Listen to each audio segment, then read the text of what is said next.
तो गाइज देखंतु मो गार्डन पूरा अस्तव्यस्त होगी पड़ी बर्तमान दुईटा स्टाण्ड उठीगला आम पड़ीसा घर पाखे मुझे रखी नहीं गछ कि आठ मत फाँका करा पड़ो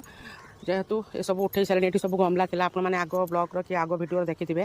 तो केते गुड़ा गमला उठे सारे आउ अल्प किसी गमला अच्छी आउपटे देखो स्टाण्ड था स्टाण्ड भी उठा सरी आठी अल्प किसी गछ अच्छी आम पछपटे रखा पड़ो कहीं आपने जापे कि मोर ये जगार घर हम देखो यहाँ आम घर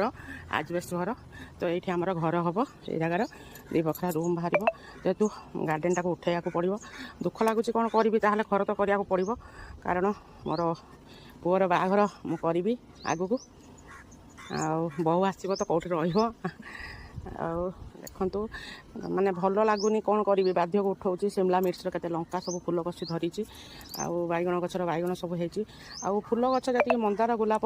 गच सब नहीं सेपटे मु रखी आमर पड़ीसा घर से आगर जो घर से मो सांग घर तो बहुत से भल लोक कि गुड़ा सब उठेगा पड़ो फ्रेंड गच सब सुखीगला जी गच पारि बचाई बचेबी जी रखिपार कथा रखिपारि घर आमर सफा हो प्लस ये घरटा भंगा यहाँ भंगा ये मो कुकुर मैंने अच्छा यहाँ टोटाली भंगा भंगा हो सीधा दुईटा रूम हम तो गाइस कौन करी किसी बुद्धि बाट देखा गच गुड़ाक मो जीवन एम उठा पका गला बेलू किए भांगी जाऊँगी तो किए कौन हो देखिया चेष्टा करिया भगवान दयार केतटा गच बंचुची आदि मो भिडियोटी भल लगे आप कमेंट करिए शेयर करेंगे और सब्सक्राइब करिए लव यू ऑल फ्रेंड।